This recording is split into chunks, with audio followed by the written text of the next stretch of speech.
Today, we are pleased to welcome Dr. Elizabeth Cramer from Florida International University in Miami, Florida. Dr. Cramer joins us to discuss her awarded 325M grant, Project Diverse, which stands for Diverse, Inclusive, and Virtually Enhanced Remote Learning for Special Educators. Project Diverse, funded from 2024 to 2029, prepares graduate students in special education to earn their Master of Science degrees. Thank you, Dr. Cramer, for taking the time to meet with us today. My pleasure. To begin, could you please tell us a little bit about Project Diverse, its primary goals, and the population it aims to serve? Sure. So the purpose of Project Diverse is to recruit, prepare, and retain 40 graduate students in special education.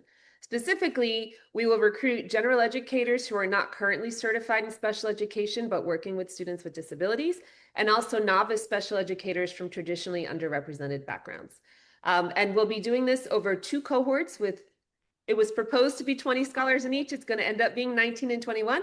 But we're going to have 2 groups of scholars by which we do this. And the goals of this project will be to recruit and retain 40 prospective special ed and general ed teachers, including those from typically underrepresented groups, to prepare 40 teachers who are highly qualified experts, leaders, researchers, and change agents in working with students and their families in urban settings.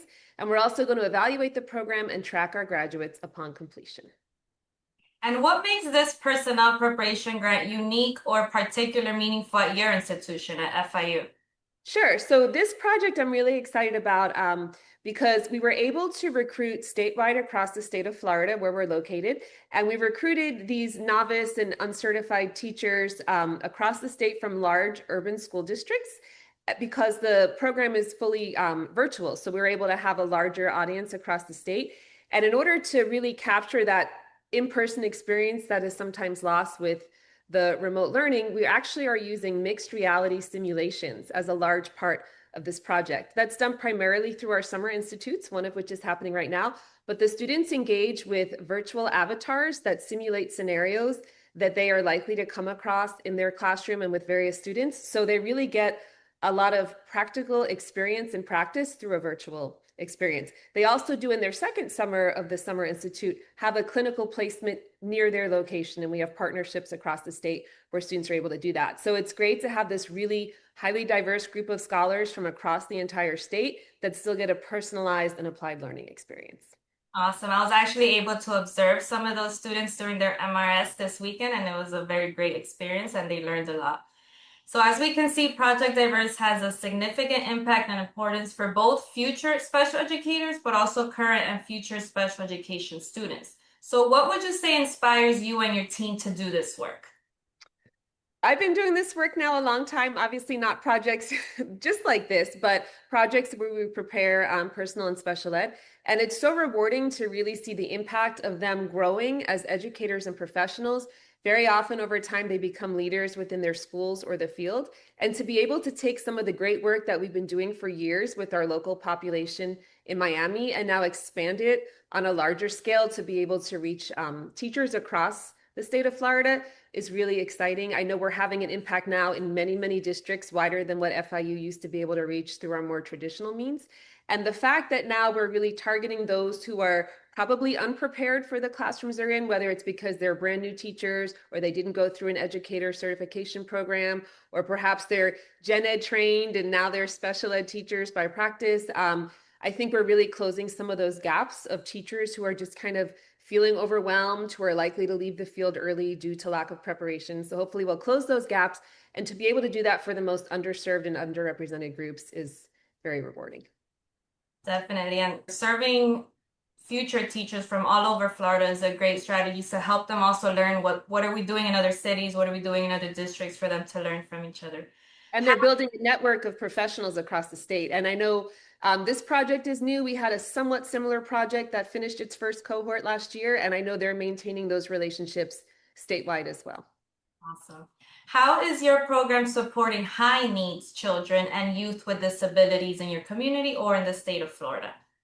Sure. So we're preparing students as scholars. As I mentioned, we have these intensive summer institutes. So we're really focusing very hard on high leverage practices and evidence-based practices within these summer institutes.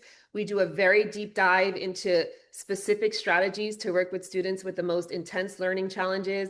We always operate through the multi-tiered system of supports model, but how to adjust instruction and learning really to target the exact needs of our most struggling learners. And that's done throughout our entire program, but I would say the specific focus on that in the 12 credits of Summer Institute, 6 the first summer, 6 credits the second summer, is really a way we can give teachers exactly what they feel is missing, and they apply it very directly, whether it's in their own classroom, in the simulated classrooms, or in that second summer in those clinical placements, that they have a chance to practice these opportunities immediately after learning them. As we know, 325M grants support personnel development for minority serving institutions. How does your program with Project Diverse support students from historically underrepresented or underserved backgrounds? We at FIU are always diverse in our programs. We are an HSI and we are a highly diverse university. But when we're recruiting statewide, we actually sometimes bring less diversity because across the state of Florida, things are not as diverse as they are in Miami. We actually had, for our first spot, our first cohort with 20 spots, we had over 550 applicants across the state. So we conducted a thorough screening process. We conducted interviews with all applicants. We used a holistic admissions process and a rubric to determine who would be eligible. Certainly, it's never based on particular identities, but on who's the most well-qualified candidates. But I think through our extended recruitment, our holistic admissions process, we are always able to recruit a very diverse cadre of students. And this group of students in cohort 1 is no exception. I'm very proud of the diversity. We have students represented that have disabilities, students who are English learners, students from other traditionally underrepresented racial and ethnic minority groups. So we have a wonderful group of scholars who are all ready to become very highly effective teachers. That's definitely a great turnout. Congratulations. So FIU, like you mentioned, is not just an MSI, it's also the largest Hispanic serving institution in the United States. So how has being housed at an MSI shaped the values or direction of your grant? Yeah, I think because we who work at FIU are so accustomed to working with diverse scholars, and in Miami-Dade County, which is one of the most large and diverse urban school districts, I think the faculty members, and I have a couple of wonderful partners on this project. My colleague, Dr. Liana Gonzalez, is the co-PI on this project, and we also have Dr. Rosalia Gallo, who's one of our consultants on this project. The three of us have worked on many OSEP grants over the years together. Our entire careers have been centered around working with culturally and linguistically diverse students. That's where we research. Those are the students we serve, and those are the students who they ultimately serve. So I think leveraging all those years of experience that we have doing this work with underrepresented groups, like I said, both the scholars we teach at the undergraduate and graduate level, and the scholars they will go on to educate when they get to schools. It's so much a part of what we do. I wouldn't even know how to take that out. And like we say at the Dream Center, teamwork makes the dream work. That's right. So next, I'd love to talk a bit about what's going well in your program. So what are 1 or 2 early successes, innovations, or stories of impact you've seen so far? So I'm very excited. These scholars began in spring, so they completed a full semester in spring, and now they're finishing up their summer. But they've already had writing submitted for publication to a journal. They've already been working with their simulations. I know you said you had a chance to observe it. I heard things are going phenomenally well. We also held a virtual meet and greet. So from across the state, we had a full day session where folks got to interact directly with each other. I was able to sit in for a large part of that, and they were all reflecting on what the experience has been like so far, and I was blown away. I haven't had the opportunity to teach them in class yet, so I was blown away to hear about all of the things they've learned, accomplished, and already applied in their classroom settings, because they are also teachers at the same time that they're completing this master's program. So what they've taken in just a semester and a half and already applied to their learning, and now with this intensive summer institute, I can see even in just this short time, those relationships unfolding. There's a lot of group work, so they're connecting with folks on a deep level, even though it's virtual, and truly taking these tips, tricks, evidence-based practices, and high leverage practices and applying them immediately to their settings. Yeah, it's definitely a great group of students. Like I said, I've got to work with them. I got to see some of their lessons, and they're doing a fantastic job. So now we'd appreciate hearing some advice based on your experiences. What lessons have you learned as a PI that you'd like to share with others? Sure. So I will say recruitment, when we hold virtual projects like Diverse, recruitment is actually a breeze because we're looking at a large net and we can get all the top candidates. I will be honest, our recruitment for our in-person programs in the last few years since COVID has not been as easy. If we have 20 spots in an in-person cohort, we might only get 40, 50 applicants while we had 550 spots in our 550 applicants for our virtual program. So sometimes that recruitment is a challenge. Also, because we had such high numbers of recruitment, it can be difficult to get through that pile and figure out who the best candidates are. So we did kind of do an initial screening and then we interviewed those who we thought had interest. It was a very lengthy and time-consuming process. So I would recommend having a really good application that provides a lot of information. We often include a writing sample. We ask several questions, but we review that application carefully for both content and ability to write and really, show the work that scholars will be ready to be graduate students, because the decision on who to admit is one of the most important decisions we make that really will affect the way that the cohort plays out. I will say also making sure that the content that's going to be covered in the training itself is relevant and interesting to the audience that you're looking to recruit. So I think part of the reason we are always able to recruit such a highly qualified, diverse cadre of applicants is because the curriculum we cover are issues that are important to teachers and particularly teachers who work with underrepresented students. So I think that alignment really makes our program something that folks want to do. We also, of course, provide full tuition support. And in this particular project, this is the first time we're doing that. We also built in money for small stipends each semester to cover the cost of fees and books. That's not something we've done in the past, but we did notice a trend just more so in the last couple of years that teachers were really struggling to afford even the minimum amount we were asking them to pay out of pocket. Historically, we wanted students to have a little bit of a buy-in, the scholars, so we would require them to usually pay a couple of $100s a semester in fees, like the athletic fee, the parking fee, and then they were responsible for their own textbooks. But even that, what to us was kind of a show of commitment that the scholars were invested, had become another barrier, an unforeseen barrier that was really preventing some of the scholars from either beginning the program or being able to complete the program without a lot of undue stress. So we kind of shifted our model this last time, and we are covering the tuition, and the stipends are enough to really cover those fees and the books. And I think that's also allowed the scholars to really just focus on their studies and really allow us to recruit the strongest candidates. Yeah, that's very understandable. So I'm sure the scholars are very grateful for that opportunity. For programs that aren't able to fully go remote, would you recommend possibly a hybrid scenario for those programs that aren't able to go fully remote, but definitely want to have more recruits? Sure. So I think the answer is to make things as flexible and accommodating for the scholars as possible, particularly if it's like our case where they're working professionals at the same time that they're going to school. We're in a day and age where people are all doing a lot of things. Most of our scholars are from traditionally underrepresented groups, so many of them have families and other responsibilities. School is never just their only priority. So we work to be flexible and accommodating. That's part of the reason we have these summer institutes, because we know our teachers have more time in the summer, so we try to put the lion's share of the really complex work in the summer. But even for our in-person programs, we have offered hybrid options, or if we're having in-person classes, we make sure they're always in the evenings to accommodate people who are working. I think flexibility and thinking of what it would be like to be a working professional, especially since we're working in our project with novice teachers or out-of-field teachers who probably have an even more stressful day-to-day scenario. So being as flexible and as accommodating as we can, I think is key. So yes, if folks couldn't be fully remote, hybrid options are great. I know some universities like to do maybe Saturday classes or intense weeks during breaks and then less work, during the academic year. So any flexibility I think that a program can have will help them to best attract the highest qualified candidates and also to make staying in the program as simple as possible. One thing we never want to see in any OSEP project is attrition, especially if it's due to factors that we can mitigate, like flexibility, funding, accommodating. We try to do that, and I would recommend that others do that as well. Thank you for that advice.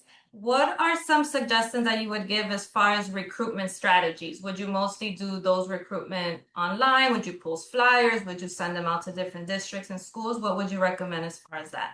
Sure. So what we do at FIU, particularly when we're in a virtual program, we have contacts. We actually pulled a list of all this special education directors across the state of Florida, and we personally send a flyer about our projects to each district director and ask them to share with their teachers. And it took us a while to develop those relationships. We had those relationships for years with the local school districts, and we do that as well. We also hold a recruitment session that's advertised on that flyer, where now it's always done over Zoom virtually. In past years, we've done it in person. But even if we were doing in-person programs, I feel like the recruitment session works better on Zoom because it allows folks in their busy lives to still attend. We also are able to record that and share that with people who couldn't attend live. But yeah, the flyers being sent out to the districts and then having that Zoom session for people to get excited, ask questions. Then the recording is shared on a different flyer later. I think that's how we've really gotten our recruitment up to where we're getting, like I said, 556 applicants for 20 spots. But yeah, those connections with school districts are paramount for us to be able to reach the numbers we reach. I think if folks are recruiting for an undergraduate program or folks that aren't existing teachers, then certainly looking at the scholars, the pipeline of scholars, maybe from the lower division courses at your university or from local community schools, or even recruiting. I know folks that have recruited paraprofessionals from local districts to come into these programs. So I think really thinking about where you can leverage those partnerships and spreading the word as best as you can. One area we haven't relied on as much, but I think is a new area we should be looking at is more social media. I think that's the way messages get out these days. And honestly, that's an area where my program can probably improve a little bit. We've done really well, like I said, with the flyers to the districts. But I think as we get more and more new teachers coming in, that's really going to be the way to reach folks, is via social media and outlets such as that. I definitely agree, especially the younger teacher population. Do you have any advice for faculty who are thinking about applying for an OSEP Personnel Preparation Grant? I do. I'm not going to lie, it's a lot of work. It's a lot of work to pull one together, and it's usually under a small, tight time frame. And I know folks always say, well, should I even bother? Am I going to get funded? I will tell you this. If you don't submit a proposal, I assure you, you will not get funded. If you do submit a proposal, hopefully you do get funded. But if you don't, you at least will get feedback from the panel that you can then use to rework your application and submit to a future competition. So while it is a big commitment of time to do, I think the potential reward is certainly worth the effort. And because it's usually such a short turnaround, it can be very stressful, but there is an end in sight. By a certain date, the work is done and the proposal is submitted. And I promise you, the rewards on the other side are completely worth it. I have students that came in my master's programs who went on into doctoral programs, present company included. One of my colleagues, Dr. Gonzalez, on this project actually completed an OSEP Personnel Prep Grant with me years ago. Now she's a colleague at FIU. So I day to day see the benefits of the folks who are touched by these projects. And that's not even accounting for all the K-12 students whose lives and families have increased dramatically through the work of our scholars. And, for this cohort, this grant, like I said, Project Diverse will have 40 scholars complete. So I always like to do that math out. So if each of these 40 scholars is going to work with 20 students next year, so it's 40 times 20, and then over their 30-year career times 30, the outcomes are infinite, really. So for sure, I would encourage anybody who's thinking about doing it to do it. Since I happen to be the director of the Dream Center, I'll put in a little plug. If you feel overwhelmed and don't know where to start, we are so fortunate that the Dream Center is here to support people who are interested in kind of jumping into these waters for the first time or need a little support. So I absolutely would say go for it. Thank you. We're definitely here to help at the Dream Center. As we conclude, we love to hear what's next for your program. Are there any upcoming milestones, goals, or expansions you'd like to share with us? Sure. So this group, as I stated earlier, we began in spring. So they're still pretty early in their program. It's a 2-year program, but we'll probably start in about 6 months recruiting for the next cohort. We did have a bit of a snafu with this group. We had 20 folks recruited. And then when the semester began, unfortunately, one of our scholars became very ill with a serious illness and had to leave the program. So we're down to 19, which means we'll be recruiting 21 in the second cohort. We were able to sort things out, so we'll be able to do that. So recruiting is always an exciting time, especially when the numbers are high like they are. As I mentioned, we're in the midst of our Summer Institute. That's going to be going on for several more weeks this summer. So that's our busiest and most exciting time. And then we're already looking forward and planning for next Summer Institute, because that's when the scholars will be doing their field placements. So we're always adding new sites. We like to have really exciting, clinically rich experiences for them local to where they are. So because we have 20 scholars from all different districts, we're working on building those relationships and finding suitable placements for all. So that's kind of an ongoing thing that takes a lot of preparation. So that's already in the works. But the main goal of this and all my personnel projects is get the students through successfully and get them graduated and, out there serving students. So that's always kind of the process we're in: recruit, prepare, retain. Once again, thank you for taking the time to meet with us today and share your experiences with your 325M grant. We're grateful for faculty like you who are committed to preparing the next generation of special education personnel to serve children with disabilities. Thank you.